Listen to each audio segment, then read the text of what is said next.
This is the Tallahassee Business Podcast, bringing you engaging conversations with influential members of the community that you need to know. This episode is brought to you by Mill Creek Financial Consultants. At Mill Creek Financial Consultants, we offer more than just financial planning. We develop a relationship with you that helps you avoid common missteps, make confident decisions, and put your assets to work so you can enjoy the peace of mind that comes from financial security. Don't delay your important financial decisions any longer. Schedule a time to meet with our Mill Creek Financial Advisors and begin the journey towards achieving your dreams by visiting millcreekfinancialconsultants.com. No investment strategy can ensure peace of mind, assure profit, or guarantee against loss. Securities, products, and advisory services offered through Park Avenue Securities, LLC, PAS, member FINRA, SIPC. Well, hello, everybody. This is Sue Dick with the Greater Tallahassee Chamber of Commerce. Very happy to be here with Marco Paredes with Stearns, Weaver, Miller Law Firm. We are going to talk about a couple really important items that are facing us in the legislative session that's going on. It's almost wrapping up. And Marco, thanks for being here with us today. Sure, Sue. Thanks for having me. You know, I think there's a lot going on, obviously, with legislatively, but something that we've also learned is that we've got tremendous talent right here in our own backyard. So, Marco, you're here. Christina, your wife, and your two beautiful boys.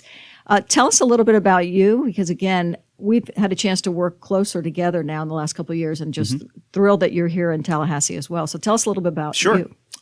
So, hi, everybody. I'm Marco Paredes. I'm originally from Miami. I was born and raised in Miami, Sue, as you as well.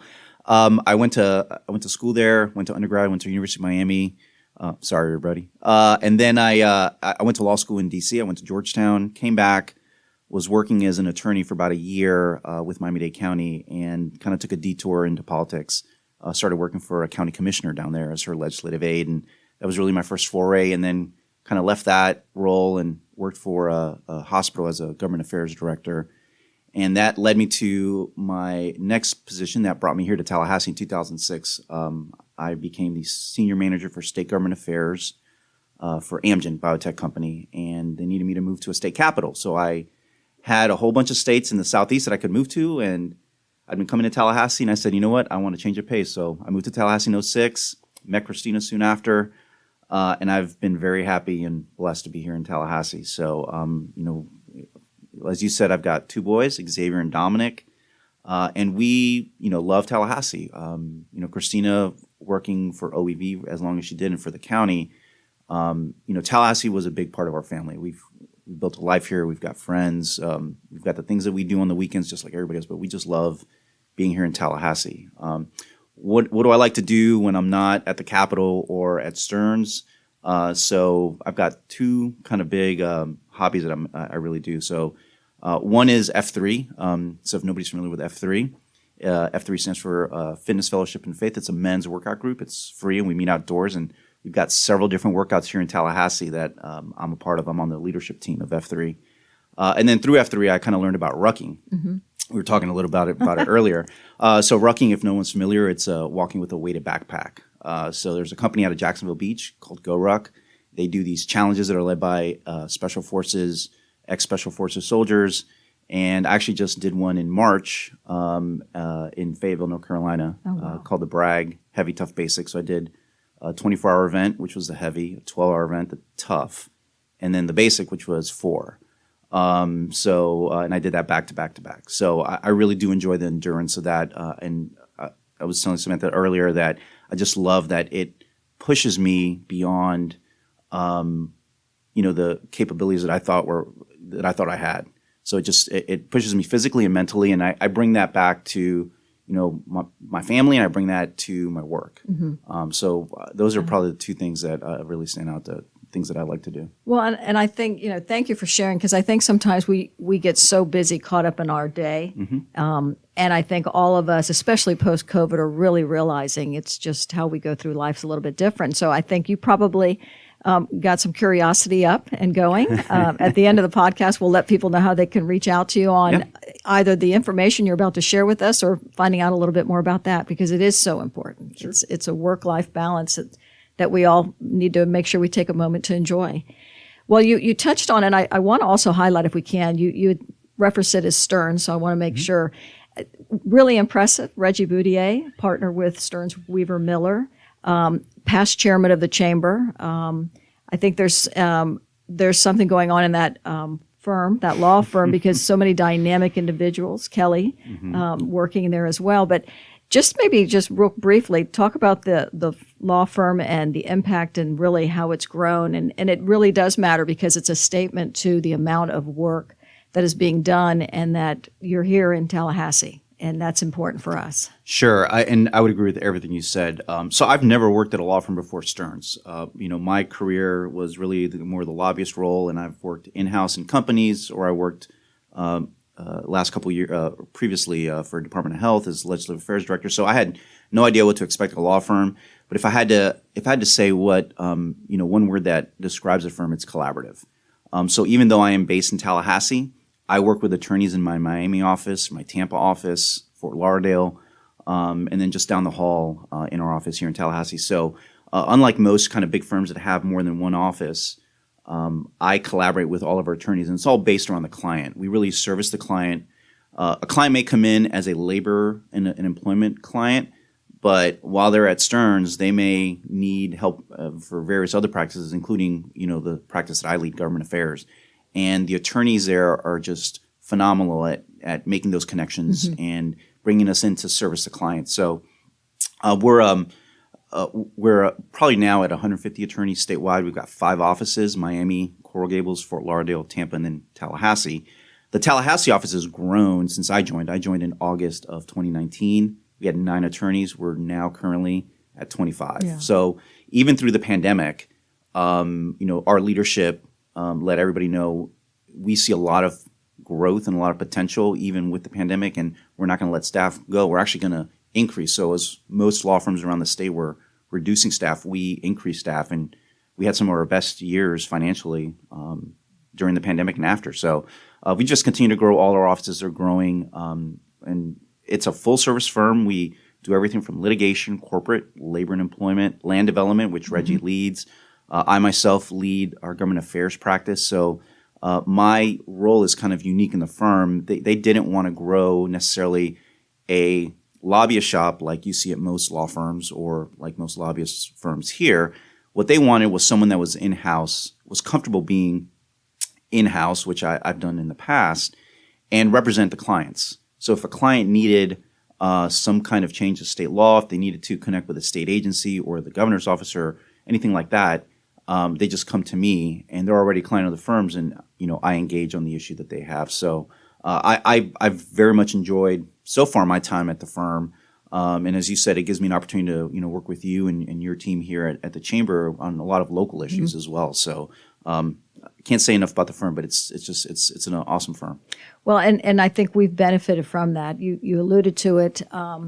You have given up your time in serving on our Business Advocacy Committee, which is a committee that's chaired by Rob Clark, our chair-elect of the chamber. And part of that committee is obviously we're there to advocate for our local businesses. And there are several items that we're following, and we're going to touch on one of them now because there's a bill that was actually signed and moving forward, and it's the Live Local Act. And our listeners should want to know about this because it really is addressing, and I would say in the language, really attacking the issue of workforce housing.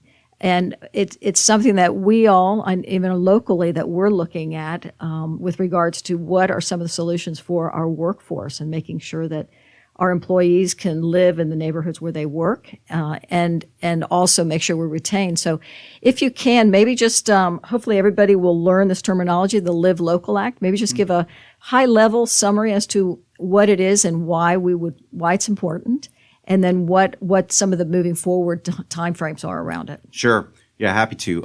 So Senate Bill 102, the Live Local Act, was passed pretty early on and signed by the governor. It'll become law July 1st. So that, I think right off the top of the bat, is the first big date that everyone should just be aware of, July 1st. But I've been lobbying probably about 18 years, and in the past, affordable housing has really been seen as a resource issue. So it was, and you've probably seen some of these battles that happen in the legislature with funding being taken out of the different programs for affordable housing at the state level. Well, while the bill does increase funding for some of those affordable housing programs, what it does is it also increases some of the policies that are going to support new developments for workforce housing. That's a key term that I think a lot of people need to be aware of is workforce housing. So in the past, affordable housing has kind of been seen as Section 8 housing, other types of housing for very low or extremely low income residents. But the term workforce housing really gets to different income brackets that are in the law. And the idea is, just as you said, it's to allow for the workforce to live close to where they work.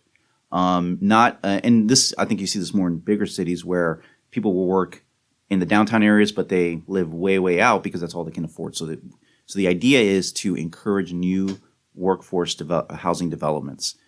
So some of the things in the law, the way I like to think about this, it's a pretty long bill. So you can look it up, but it's pretty long. So I try to break it down just very in buckets. So the first bucket is kind of the funding bucket. There's a lot of funding from the state into the various affordable housing programs that they already have. So you've got the State Housing Initiatives Partnership, that's the SHIP program.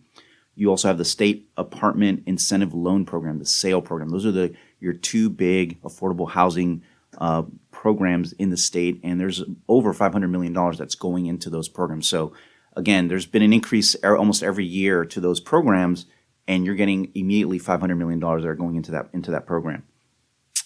It's also going to redirect a lot of the documentary stamp tax revenue that comes into the state. Normally, right now, it goes into just a big pot of general revenue that the legislature uses to craft their budget.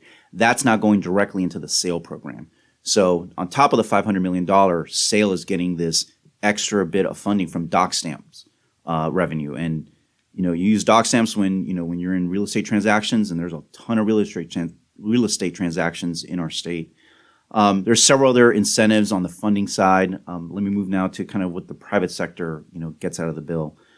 So they do create a corporate tax donation program. So a lot of companies that are based here in Florida have to pay corporate income tax. You can also make a donation to offset some of those taxes into various programs that are created by the state. Well, this one, you would offset some of your taxes by paying into a fund that goes to SALE. So again, SALE has been a kind of a key focus of receiving a lot of funding, and they're going to get more funding out of that. The other thing, I think, the key thing of the bill is the property tax exemptions. So there's 3 property tax exemptions that were created. I think the legislature saw that in order to spur new development in the state for affordable housing, something that immediately they could do at the state level and then give an option to the local governments is an exemption for property taxes.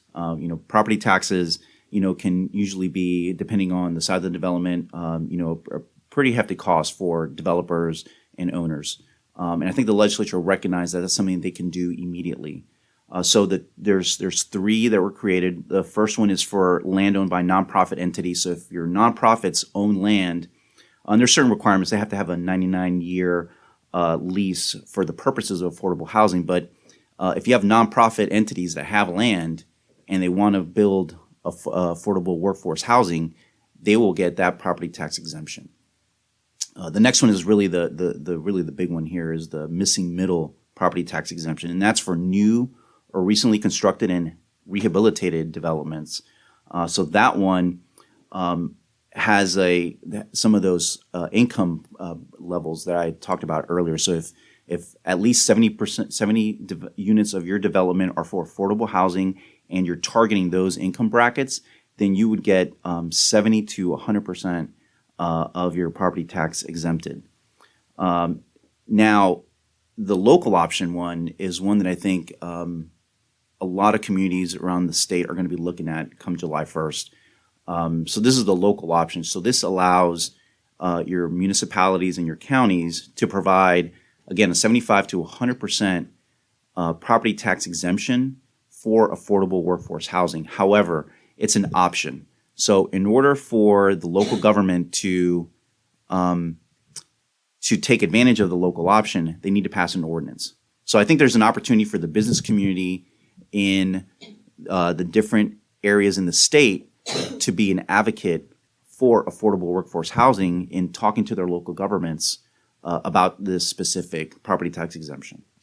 Well, and when you talk about the local government side of things, so for our city government, so how can we see this translate quickly for our community to make sure we take the most advantage of this? So education, I think, is absolutely where it starts. That's a lot of what I do is when I first start out on an issue at the Capitol, it starts with education. You have to educate who I am, who my client is, and what you're trying to do. Mm-hmm. And I think it's no different than with the city government. I think we need to educate them on this new bill, what's in it. I mean, I think of this bill as a toolbox for local governments. And they need to be aware of the tools that they have and how they can implement them. Because what I've heard from some attorneys in our office, and Nicole Neugenbauer, who is an attorney in our Tampa office, she was at the last BAC meeting, is that a lot of staff at the local level are overwhelmed. They're overwhelmed already. And then now they've got this new bill with new tools for them to use for affordable housing, but they're not even focused really on it. So I think it's incumbent on the business community to educate. And then once you educate, advocate. Talk to them about, well, you have a local option here that's available. All we need to do is let's work together to get an ordinance on the books and get some development in the community for affordable housing. And with this fall, I mean, we have the unique situation with the city and a county. Does this fall squarely in the city, or does it roll over into the county as well? It's for both. Mm-hmm. It's for both. Okay. Well, and I think the uniqueness of it'll be interesting to see what happens for us. Obviously, this is something very, very important. That's why the chamber's focused on this, and then to watch what happens on the neighboring counties around us and the opportunities. Well, if people want a little bit more information, first, Marco, thank you so much. I know this is a busy time of the year for you. And you are also, as I stated earlier, at our BAC meetings, giving of your time and your expertise. And for that, we'll be a better community. So thank you for that. If individuals want more information, what's the best way that they can get in touch and kind of tap on your professional? Sure. They can several ways. They can reach out to me on LinkedIn, Marco Paredes, or just send me an email, mparedes, Paredes, at StearnsWeaver.com. Sorry about that. Okay. Well, Marco, thanks so much. We really appreciate it. And we'll stay in, and I know you're going to be at our committee, but maybe we get through this and come back and do an update once some of those deadlines, especially July deadlines, comes forward. But really appreciate your time, and thank you so much. Sure. Thanks for the invite, Sue. Appreciate it.